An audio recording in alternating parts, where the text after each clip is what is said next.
함께 나눌 하나님의 말씀은 욥기 19장의 말씀입니다. 욥의 친구 빌닷이 욥을 향하여 아주 심한 말들을 하였습니다.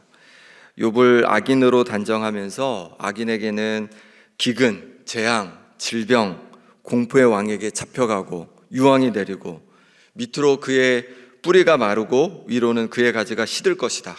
흑암에 쫓겨가 날 것이다. 후손도 없을 것이다. 막 이렇게 말을 하는 겁니다. 이것이 불의한 자의 집이라고 하고 하나님을 알지 못하는 자의 모습이라고 이렇게 얘기하는 겁니다. 욥이 지금 이런 어려움을 겪고 있습니다. 그러니 욥도 불의한 자이고 하나님을 알지 못하는 자다라고 얘기를 하는 거예요. 그것을 인정하라는 겁니다. 하지만 욥은 아무리 친구들이 자신을 죄인이라 해도 인정할 수가 없었습니다. 왜냐하면 아무리 생각해 봐도 자신이 지은 죄가 생각나지 않았기 때문에 그렇습니다. 그리고는 빌닷의 말에 대하여 그 비참한 마음을 이제 다시 토로하게 됩니다. 그것이 오늘 우리가 읽은 19장의 내용입니다.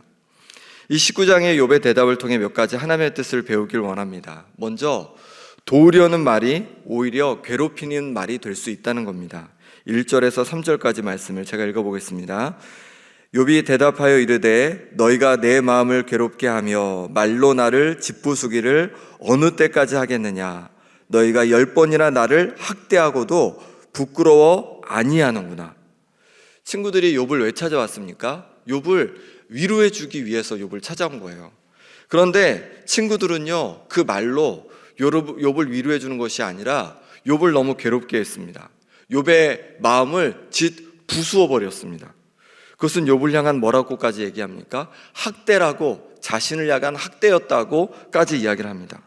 그러면서도 친구들은 부끄러움을 알지 못했습니다. 우리도 그렇습니다. 때로 누군가에게 우리가 그들을 위로하고 때로를 충고한다고 말을 하지만 때로 그것이 그 사람을 더욱 힘들게 하고 아프게 하고 괴롭게 하는 일이 될 수 있다는 겁니다. 그러니 우리는 다른 사람들에게 충고하고 또 위로할 때 우리의 말을 조심할 필요가 있습니다. 두 번째로는 다른 이들을 비난하기 전에 우리 자신을 돌아보아야 합니다. 우리 4절 5절 말씀 같이 읽어보겠습니다. 비록 내게 허물이 있다 할지라도 그 허물이 내게만 있느냐. 너희가 참으로 나를 향하여 자만하며 내게 수치스러운 행위가 있다고 증언하려면 하려니와. 욥은 비록 자신에게 허물이 있다라고 단정하더라도 자신에게만 허물이 있느냐고 따져 묻는 겁니다. 친구들이 자신을 향하여 자만하다는 것이죠. 정말 그랬습니다. 욥은 하나님께서 동방에서 가장 의로운 사람이다라고 평가를 받을 정도로 굉장히 의로운 사람이었습니다. 그럼 그에 비해서 친구들은 어땠을까요? 욥보다 더 의로웠을까요? 그렇지 않죠. 욥이 동방에서 가장 의로운 자라 하나님께서 말씀하셨으니까요. 그런데도 친구들은 자신들은 돌아보지 않고 욥을 비난하고 있는 겁니다. 욥의 친구들만 그렇습니까? 우리도 때로 다른 사람을 비난하고 비판하면서 우리 자신을 돌아보지 못할 때가 많은 것 같습니다. 그래서 예수님께서 이렇게 말씀하십니다. 어찌하여 형제의 눈 속에 있는 티는 보고 내 눈 속에 있는 들보는 깨닫지 못하느냐. 보라, 내 눈 속에 들보가 있는데 어찌하여 형제에게 말하기를 나로 내 눈 속에 있는 티를 빼게 하라 하겠느냐. 그러면서 예수님께서 이렇게 또 말씀하십니다. 외식하는 자여, 먼저 내 눈 속에서 들보를 빼어라. 그 후에야 밝히 보고 형제의 눈 속에서 티를 빼리라. 그렇습니다. 우리가 때로 우리 눈 속에 들보가 있는데 다른 이들의 티를 지적할 때가 있다는 거예요. 우리 눈 속에 들보가 있으면 다른 이들의 모습을 제대로 볼 수가 있을까요? 그렇지 않습니다. 우리 눈 속에 들보가 있으니 다른 이들을 제대로 볼 수가 없습니다. 우리 눈 속에 뭐가 들어가면요, 눈도 제대로 뜨기 어렵잖아요. 그런데 그 눈을 가지고 뭔가를 바라보면 제대로 볼 수가 없는 것이죠. 그러니 먼저 해야 될 것은 뭘까요? 내 눈 속에 있는 들보를 먼저 빼내야 한다는 겁니다. 그때야 밝히 제대로 형제의 눈 속에 있는 티도 빼줄 수 있다는 거예요. 그래서 우리는 끊임없이 먼저 무엇을 해야 합니까? 우리 자신을 점검함이 필요한 것입니다. 형제 속에 또 내 가족 속에 또 다른 성도님들 속에 뭔가 티가 보일 때 우리는 먼저 우리 자신을 점검하는 것이 필요하다는 거죠. 옛날 시골의 어떤 마을에 한 가난한 선비가 살았다고 합니다. 이 가난한 선비가 한양에 가서 과거에 이렇게 응시했는데 그만 떨어지고 말았습니다. 그는 가족들을 볼 면목이 서지 않았습니다. 그래서 아내에게 정말 애쓰고 고생하면서 뒷바라지한 아내에게 작은 선물을 좀 해주고 싶었어요. 그래서 뭘 샀냐면 자기의 노잣돈을 다 털어가지고 예쁜 거울을 하나 샀다고 합니다. 그 당시에는 시골에서 거울은 구경조차 할 수 없을 때여서 굉장히 귀한 선물이 될 수 있을 거라 생각을 한 거예요. 그래서 그것을 사가지고 집에 도착해 보니까 집에 다 일 나가고 아무도 없는 거예요. 그래서 방에 입구에 잘 보이는 곳에 거울을 걸어 놓았습니다. 한참 뒤에 아내가 밭에서 일을 마치고 이제 돌아왔습니다. 그리고는 벽에 걸려있는 거울을 보게 된 거예요. 그런데 그 거울 안에 누가 있습니까? 아주 젊고 예쁜 여자가 들어있는 겁니다. 그것을 보고 아내 얼굴이 갑자기 심각해지더니 바닥에 털썩 주저앉아서 대성통곡을 했다고 합니다. 아니 어떻게 이럴 수가 있나? 이 사람이 보라는 과거는 안 보고 바람이나 피우고 다녔구나. 아이고 억울해라 하면서 대성통곡을 했다고 합니다. 시어머니는 그녀가 대성통곡을 하는 소리를 듣고 깜짝 놀라서 뛰어왔습니다. 얘야, 아가야, 왜 그러냐? 어디 아프냐? 며느리는 시어머니에게 거울을 가리키면서 이렇게 말했답니다. 어머니, 이 일을 어쩌면 좋아요? 어떻게 한마디 말도 없이 이런 식으로 집안에 다른 여자를 들여놓을 수 있어요? 저는 앞으로 어떻게 살라고요? 막 그렇게 얘기했대요. 시어머니는 그 소리를 듣고 거울을 들여다봤습니다. 그랬더니 누가 있습니까? 그것을 보고서 이제 며느리에게 얘기했다는 거예요. 얘야, 걱정하지 말아라. 내가 보니까 너하고는 상대가 안 된다. 전혀 걱정할 필요 없다. 별일 없을 거다. 이렇게 얘기했다는 거예요. 잠시 뒤에 시아버지가 아무런 영문도 모른 채 집으로 들어오다가 거울을 들여보았다고 합니다. 그 순간 시아버지는 그 자리에서 넙죽 엎드려서 이렇게 말했다고 합니다. 아버지, 아무런 말씀도 없이 어쩐 일이십니까? 우선 절부터 받으십시오. 이렇게 했다는 거예요. 거울을 본 적이 없는 이들은 자신들의 진짜 모습을 알지 못했습니다.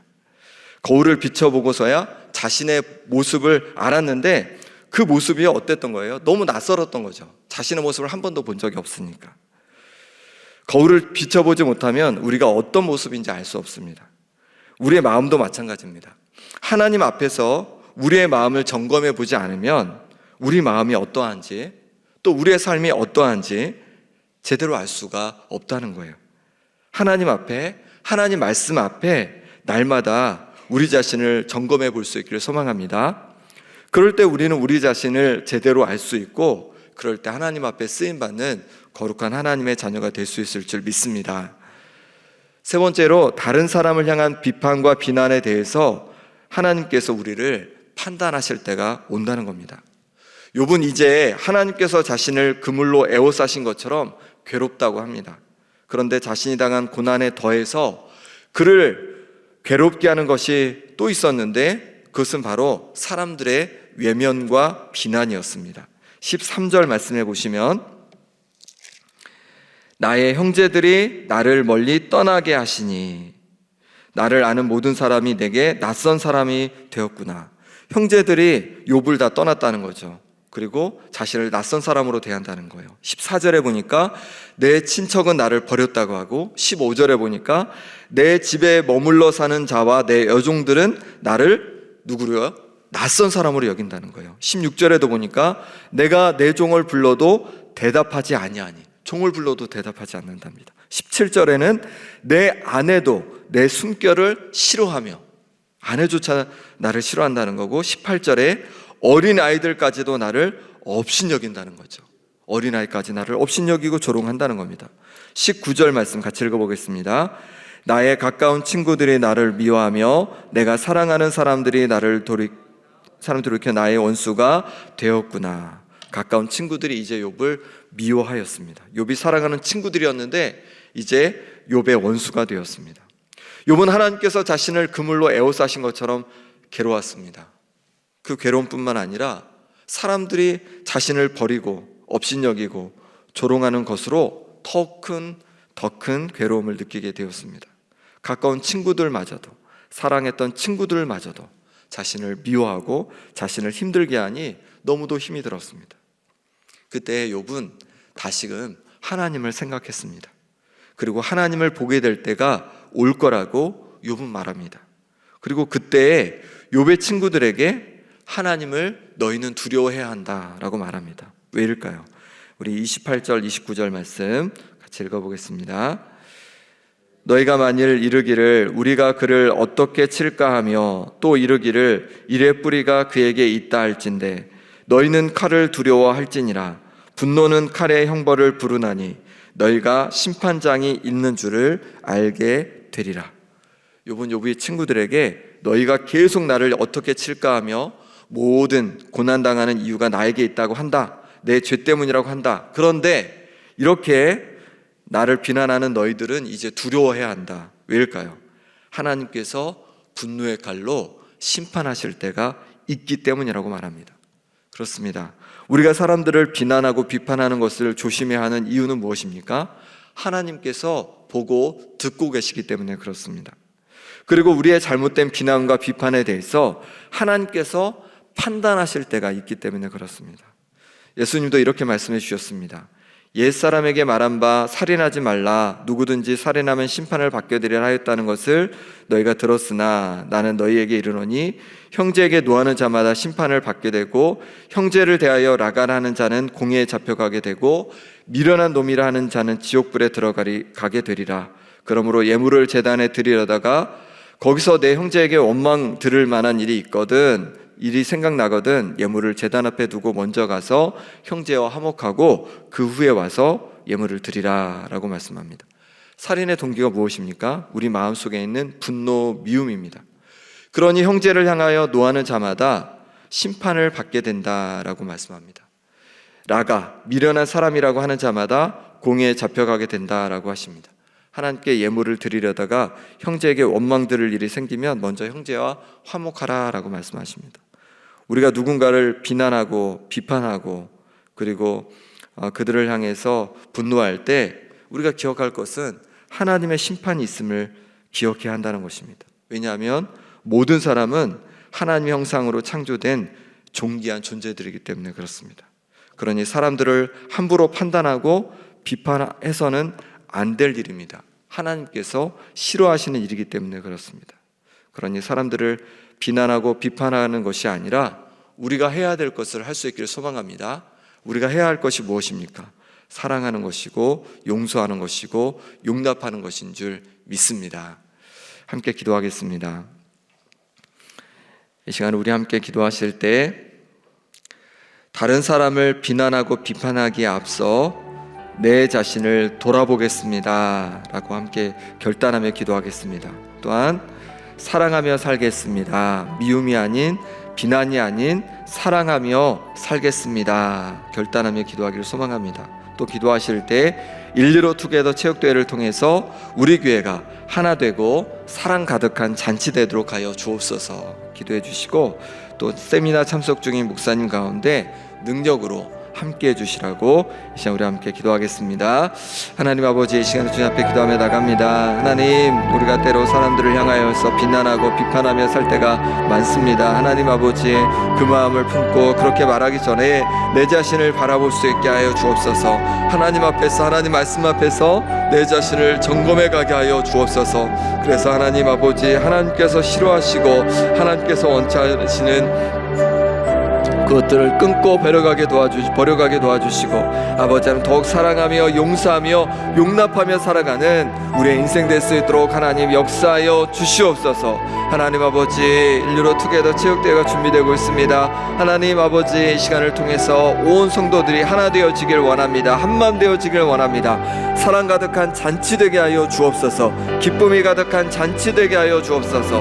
하나님 주시는 평강이 넘치는 시간 되게 하여 주시옵소서. 그런 말미암아서 하나님 아버지, 다시 우리 교회 가운데 아버지 하나님 사랑과 기쁨이 용서와 용납이 가득 넘치고 사랑의 공동체 되어서 많은 사람들이 찾아들고 많은 사람들이 구원의 역사를 경험하는 귀한 공동체 될 수 있도록 천국을 맛보는 공동체 될 수 있도록 하나님 역사하여 주시옵소서. 하나님 아버지, 담임 목사님 붙잡아 주시길 원합니다. 세미나 참석 중인데 하나님 능력으로 함께하여 주옵소서. 권능으로 함께하여 주옵소서. 그래서 하나님께서 원하시는 아버지 하나님 마음으로 더하여 주시고 하나님께 영광 돌리는 귀한 역사들이 날마다 더해갈 수 있도록 하나님 인도하여 주옵소서. 성령으로 우리 가운데 기름 부어 주시기를 원합니다. 하나님 아버지, 성령으로 기름 부어 주셔서 우리가 좋은 마음으로 하나님 기뻐하시는 마음으로 살아가게 도와주시고 영광 돌리는 하루 될 수 있도록 하나님 또한 인도하여 주시옵소서. 하나님 함께하여 주시옵소서. 하나님 붙잡아 주옵소서. 하나님 아버지, 오늘 이 시간에도 우리에게 말씀해 주시니 감사합니다. 때로 우리가 다른 사람을 비난하고 비판하는 말들을 할 때가 많았습니다. 하나님, 우리를 용서해 주시고 이제 다른 사람을 비난하고 비판하기에 앞서서 내 자신을 돌아볼 수 있는 은혜를 허락하여 주옵소서. 비난과 비판이 아니라 사랑으로 섬기고 용납하고 용서하며 살아가는 우리의 인생이 되게 하여 주옵소서.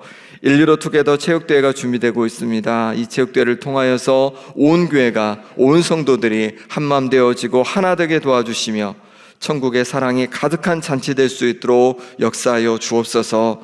세미나 참석 중인 목사님 가운데 능력으로 함께하여 주시고 권능으로 함께하여 주셔서 하나님께서 주시는 힘과 능력으로 맡겨진 귀한 사명을 온전히 감당해 가실 수 있도록 함께하여 주옵소서. 오늘 하루도 주님께 온전히 의탁하옵고 예수 그리스도 이름으로 기도하옵나이다.